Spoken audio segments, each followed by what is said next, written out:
It's week 4 of 4th and Goal, the area's only show dedicated entirely to Section 4 football. Time flies when you're having fun. We're halfway through the season, but some teams are just getting started. Out-of-class foes battle each other with some upsets on the horizon,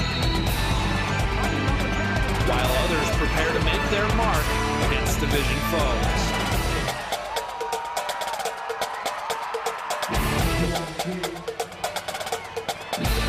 And our game of the week, Whitney Point hosts Spencer Van Etten-Kander in our Friday night frenzy. So grab your popcorn, family, and that remote. Crank up the volume. It's week 4 of 4th and Goal.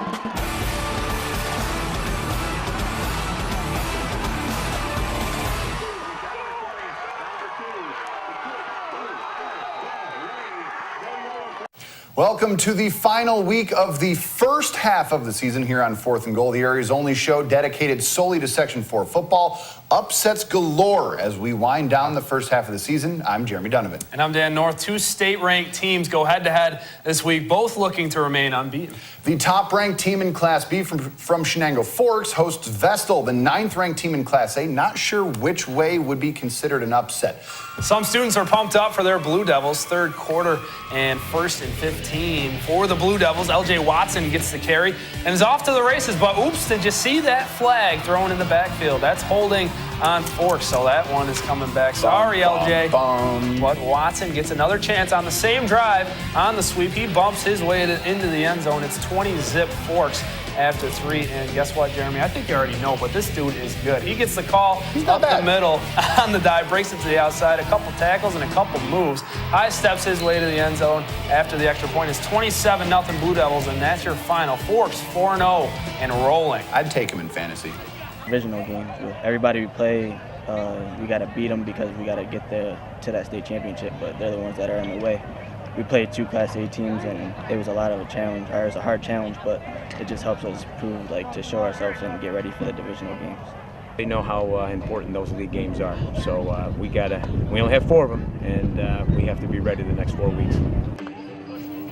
Forks travels to Susquehanna Valley next Saturday.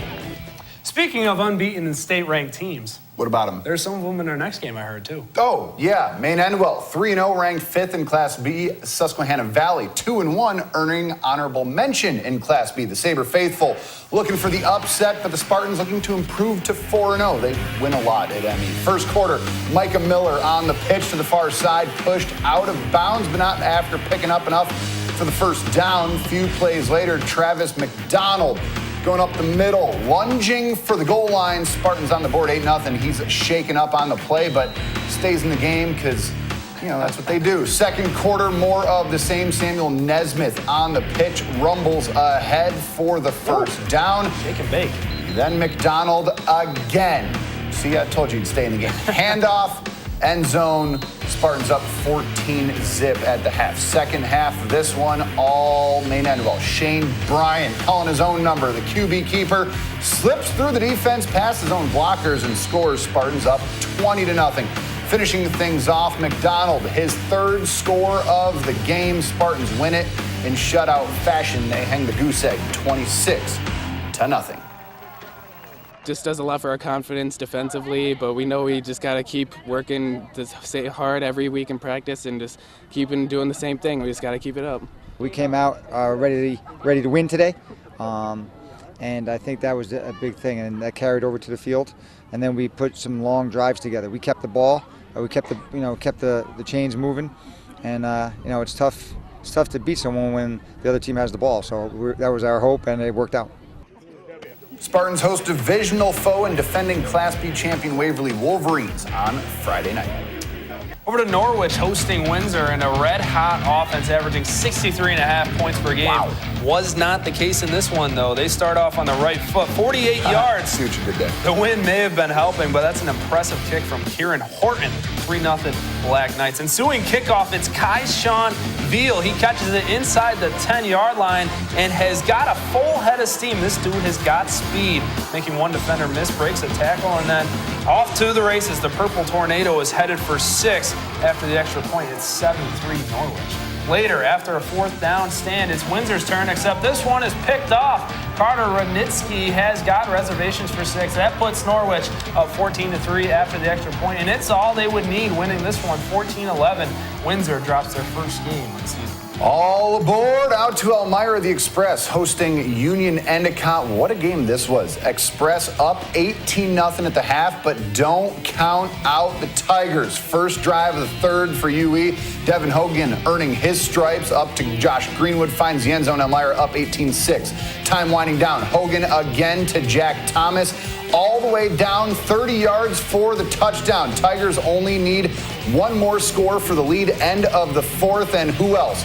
Hogan, this time all by himself, finds Pater. Tigers complete the comeback and win 21-18.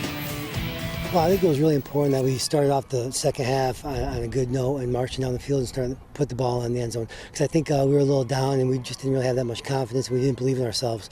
But once we got going and we got a little bit of a spark in us, that kind of carried through for the second half.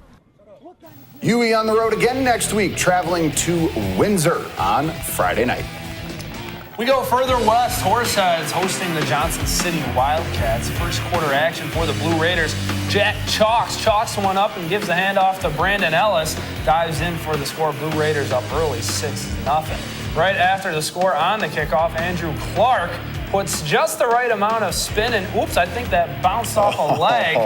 Blue Raiders recover and stroll on from there. Very next play, this time Chalk takes flight to Andrew Clark, and he's strutting his way to the end zone for the score. Horseheads takes this one big, 41-6. You think he bets chalk? Back in town, Binghamton in a non-sectional matchup against Newburgh Friday night. Patriots trailing in the second. John Petrucci under fire, throws a rocket right into the hands of Newburgh's Cherion Hansen. And, well, pick a card, any card. Nope, he won 6. Patriots down 28 at the half, second half. Not starting off much better. 4th and 3 inside the red zone. Davin Young stopped shy of the marker. But after recovering a botched punt on the next drive, Petrucci going up top. Devin Herman reels it in. Pats on the board 28-7 to the 4th. Ryan Skivington under pressure now. Scrambling. Hit as he throws, and the wobbler lands in the hands of Isaiah Noel. Patriots take over with great field position. First play of that drive, Petrucci lobbing it up again. This time Young on the catch. The comeback is now in full effect, 28-13. 5 minutes to play. Petrucci again on the run. Looking end zone, Lonnie Brown reels it in. Pats inch ever closer, but falls short just at the end, 35-25. I wish I could say that looked like my guy Eli today, but unfortunately not. Stay tuned, more 4th and goal after the break. It's our game of the week, the rare night game at Whitney Point. Can the Golden Eagles pick up win number 1 on homecoming? Find out after the break.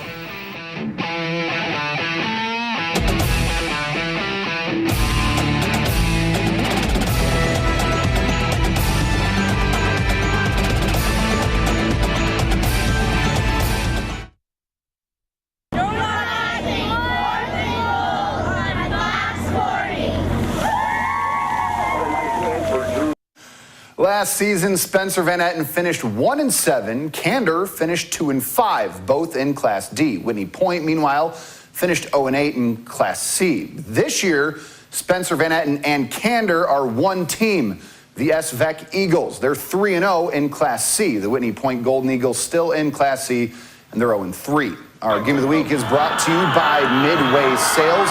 The one night a year, it's Friday Night Lights in Whitney Point. the Eagle Bowl, if you will. First quarter we start, and the Golden Eagles strike first. Drew Sturdivant hands off to Dylan Dunham, takes it up the middle for the score.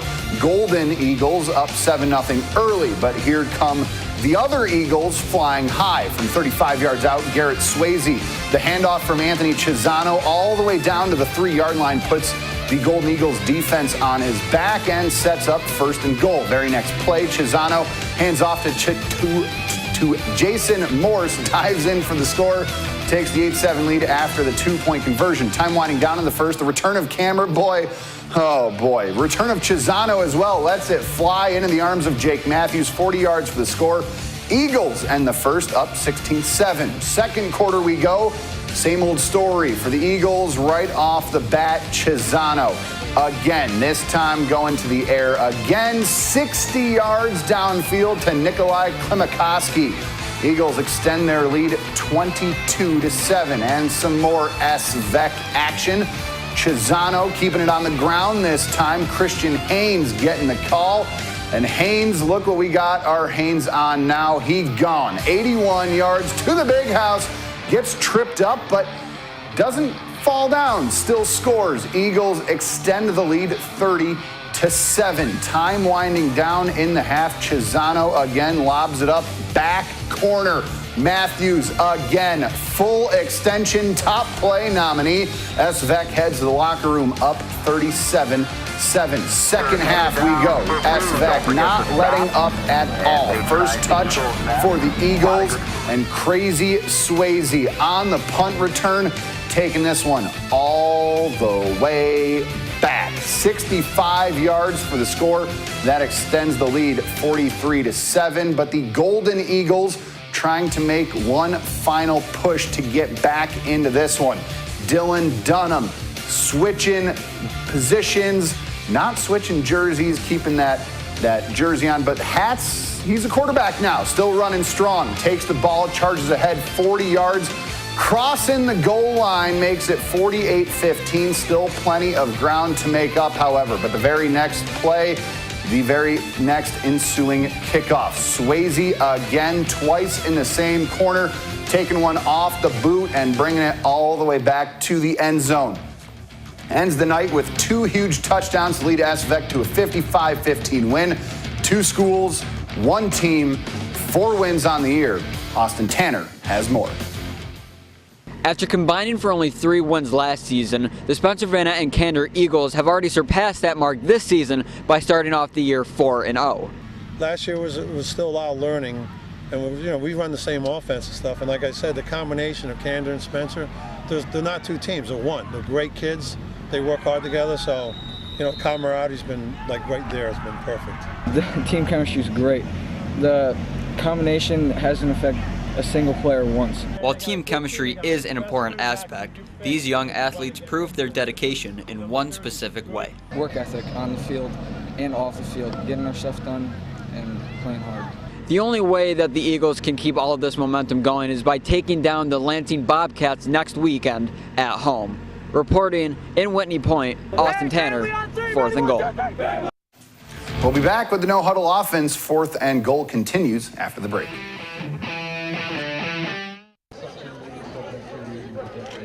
You're watching 4th and Goal on Fox 40.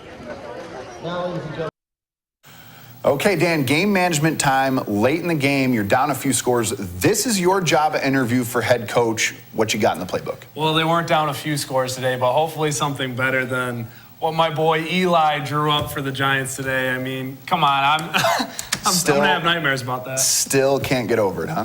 Nope, can't do it, don't want to. But what I do want to do is go no huddle. Attaboy.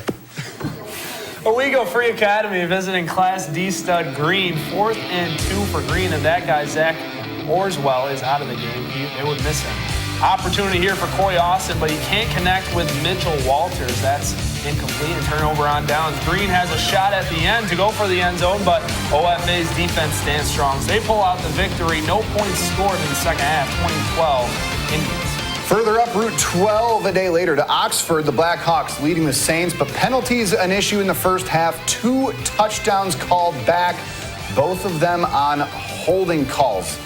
Not ideal for an offense trying to win a game. But with 9 seconds left in the half, before halftime, Chris Martin to the air finds Mickinson Clune for the score. Blackhawks win 42-12.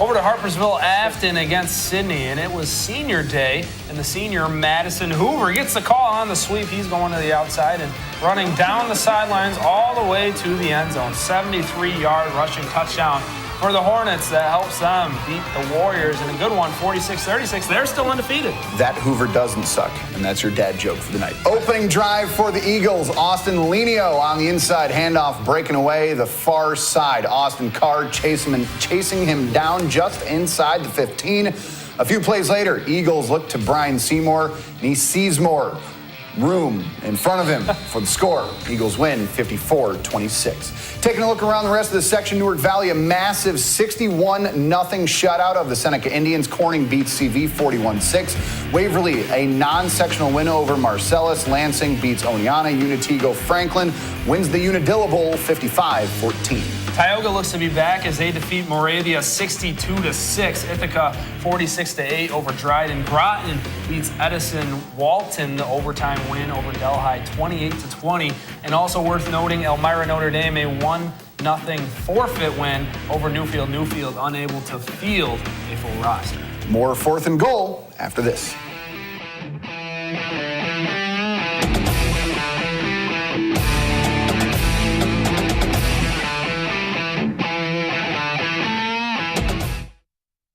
You're watching Fourth and Goal on Fox 40.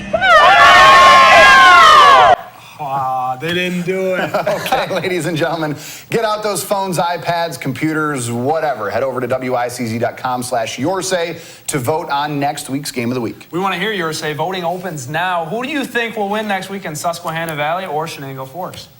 And now it's time to hand out some hardware. I love this part of the show. Me too. It's my favorite. Who doesn't? As always, let's start with our play of the week. Back under the lights to Whitney Point we go. The I screwed it up, Johnny. SVAC Eagles. Either. I like Spoiling. SVAC. It sounds Swedish. They're spoiling homecoming night. Anthony Chisano going up top to Jake Matthews, only 15 yards, but Matthews laying out in the back of the end zone, laying those toes on the ground, getting. Well, did he get one or two? You I only don't need know. one in high school. Yeah, well, I knew that, but he might have got. No, I guess he got to one. Touch for the score. I mean, wow. How can we not? Our hit of the week for that, we go up to Oxford. The Blackhawks laying the hurtin' on the Saints, both on the scoreboard and on the field. Luciano D'Angelo with the catch. But Jonathan Hagee, lowering the shoulder, drops him in his tracks. There's a 7-inch, 35-pound difference between the two. That one proving why it matters. But D'Angelo pops up like it didn't even faze him. Talk about a gamer. Probably one of our better hits of the week in a while. Hey, Dan, remember last week our rankings didn't change much? This week, they kind of did. Forks and Emmy still at 1-2, but that's about it. Newark Valley up to 3, Harpersville a big jump to 4, and UE up to 5. Yeah, a lot going on. The SVAC team up to 6. Vestal falls to 7th after that loss to Forks. Elmira to 8th after the loss to UE, and Norwich cracks the top 10 after beating Windsor, who falls to number 10. Voting is now closed. Let's take a look at the results. Very close. Shenango Forks Nation has been voting like crazy every week that we've done these. I was expecting that to be a little more swayed their way. Yeah. I mean, it's at Susquehanna Valley, so I guess that might make it a little bit tougher. But after watching Forks this weekend, I mean, they're pretty dominant. The game itself, I imagine would be very close. Voting, I was probably going more like 99 Forks. But kudos to those town of Binghamton and Conklinites. They got out and voted. Showing out. All right. Well, that looks like the first half of the season officially in the books. Thank you to our sponsors, as always, at Midway Sales. Next week begins the push for the playoffs. We'll have all that action right here on Fourth and Goal. I'm Jeremy Donovan. And I'm Dan North. We'll see you on the sidelines.